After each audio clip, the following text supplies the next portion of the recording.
நான் அலோவ் பண்ணது வேலை இல்லாம வெட்டியா இருந்த ரகுவனை தானே, அந்த ரகுவனை தான் எனக்கு ரொம்ப பிடிக்கும்.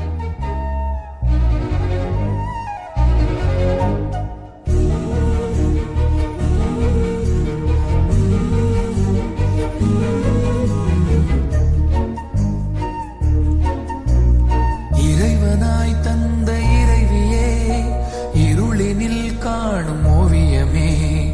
இறைவனாய் தந்த இறைவியே, இருளினில் காணும் ஓவியமே.